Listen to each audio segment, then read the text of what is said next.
Hello and welcome, and today the video is called How to Kill a Lion. This is a game I played with my Deathwatch in the summer on a pretty hot day. I was melting with my friends who was playing the Dark Angels. I was fielding my Deathwatch when the Deathwatch was still an army. We will see what will happen. Of course, now they're the Imperial agents, but yeah. So I was fielding my Deathwatch army, and I was getting the hang of it. Listen to this music, and I was getting slowly the hang of the game. I had two games with my Deathwatch army, or close to winning, and I was starting to get better and better at the game, and I was getting cocky. I was getting cocky. This is the games you might want to watch. Me learning 10th edition with my Deathwatch, which is not pretty intelligent, but this is what I did. So um, Alex is a good friend, and he plays the Dark Angels.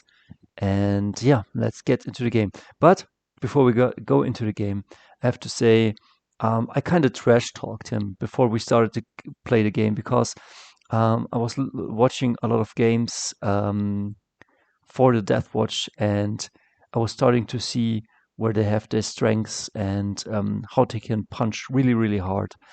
And I was writing Alex. We played on Tuesday, and I was writing Alex on Sundays.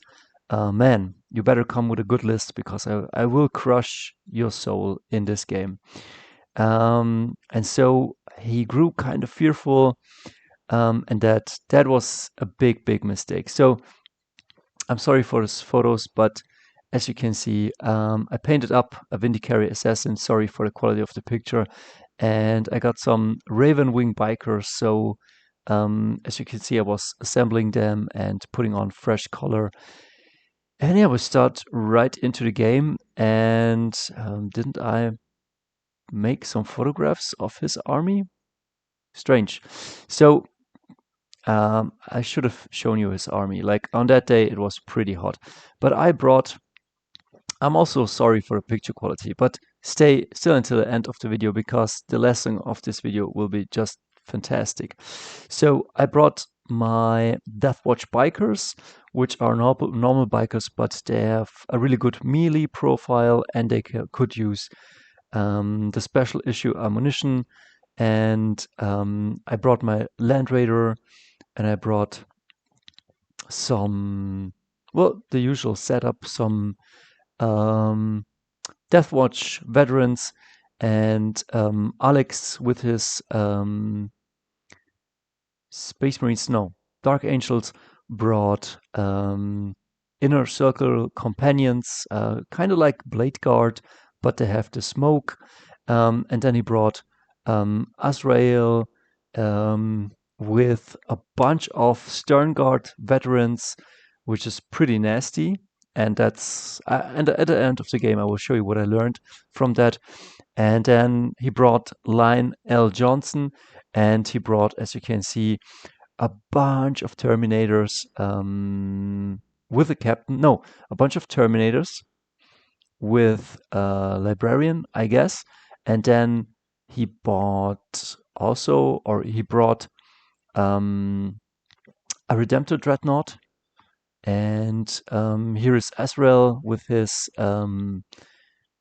Stern Guard veterans. And then he brought also Deathwing Knights. And he put everything, or almost his half, I don't know how much you can put in reserve, but everything you could put in reserve, he put in reserve. And these guys can shock to 3 inches, and they can shock turn 1. I don't know which one, but I know he can deep strike me. And I brought some infiltrators, and I bought some hellblasters.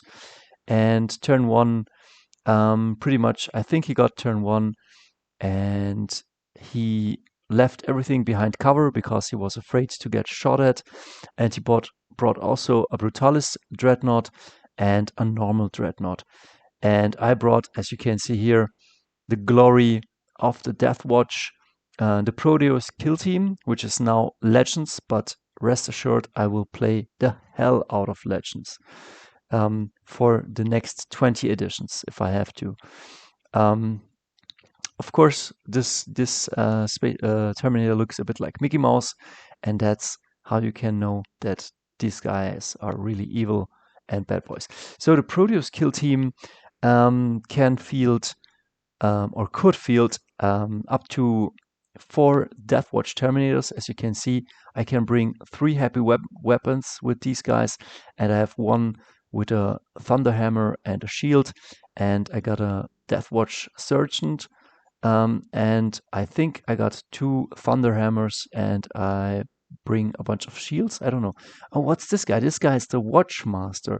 So with the Watchmaster, I think I can shoot, charge, and fall back, or fall back, shoot, and charge. And he has some definitely nasty abilities. So I equipped this Proteus Kill Team with the Watchmaster and an Apothecary.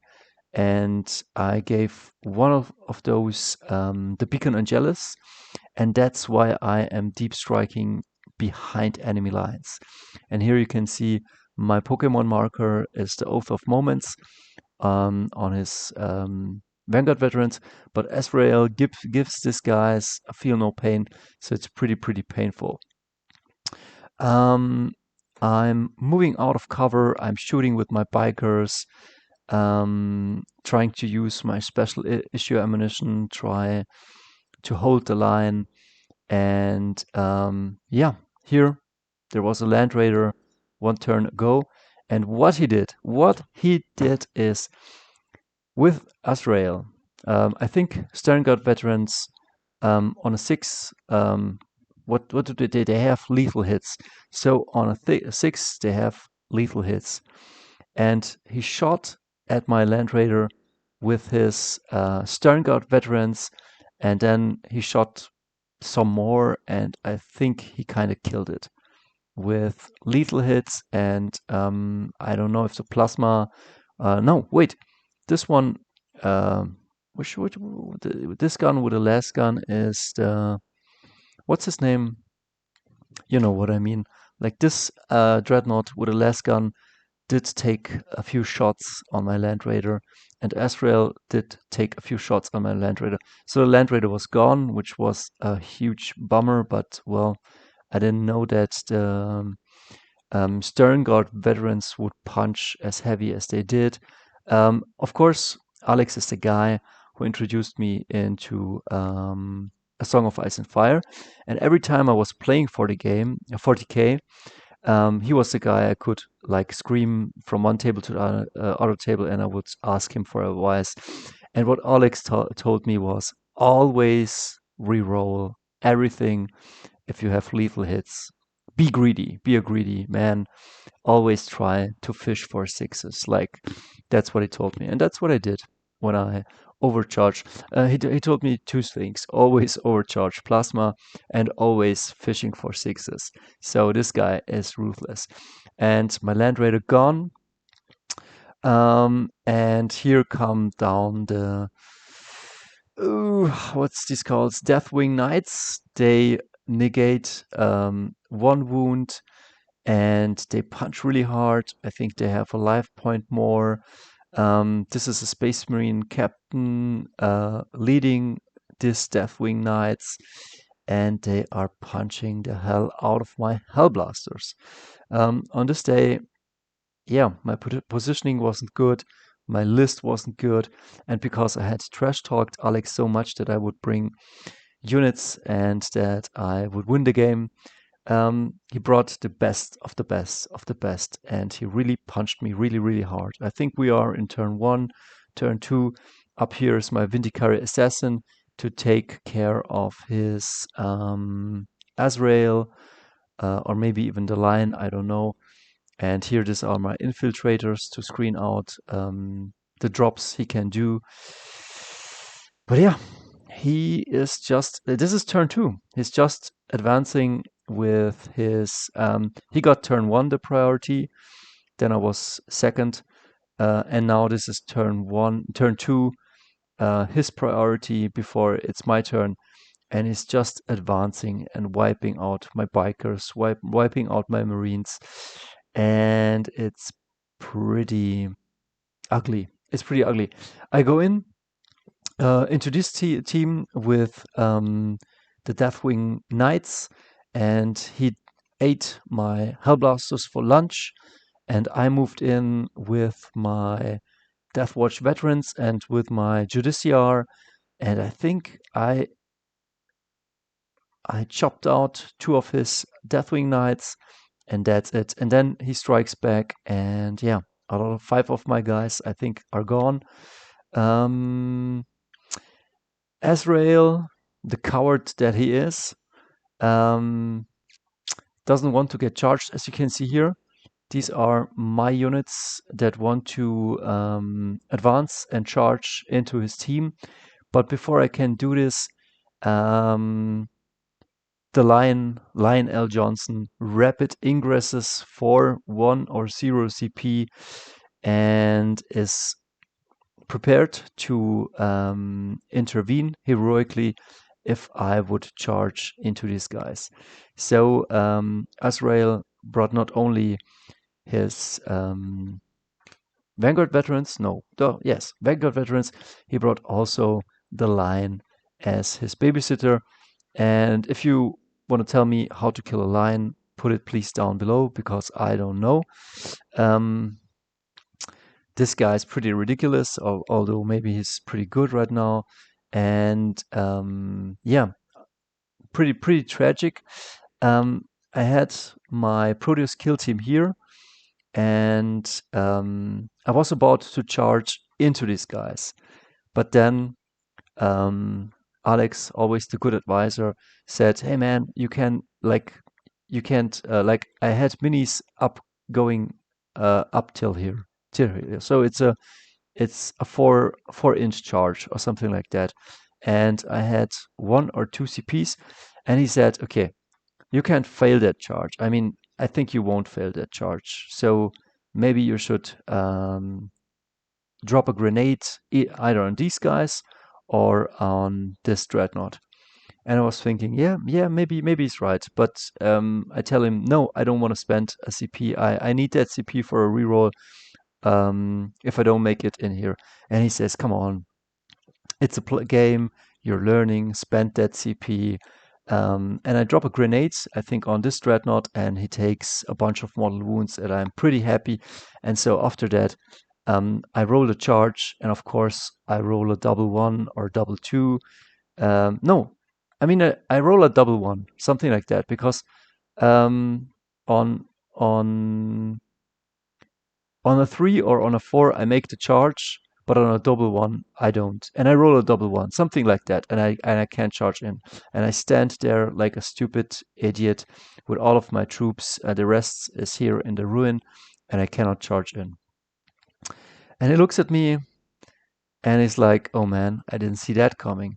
And yeah, and what happens then is that these guys get shot to pieces by AZREAL and his team of Avengers.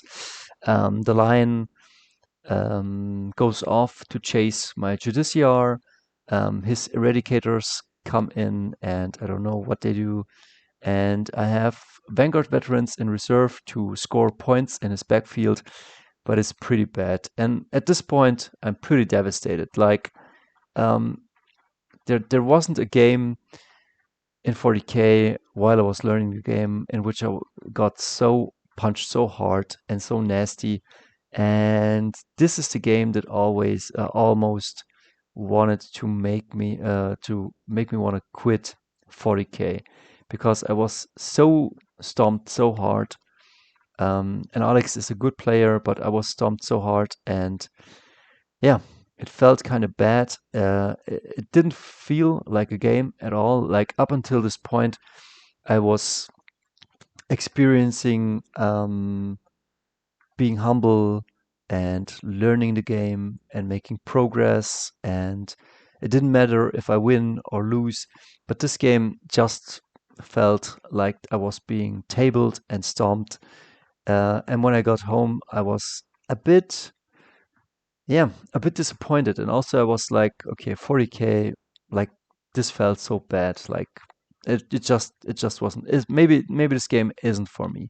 Like the learning curve is hard, and sometimes you win or you start scratching, at your ceiling. But this was a total stomp. And so I sat down and I analyzed what he did. And so this is Alex, his Deathwatch list. And so he brought through two Dreadnoughts, Ballistus and a Brutalis.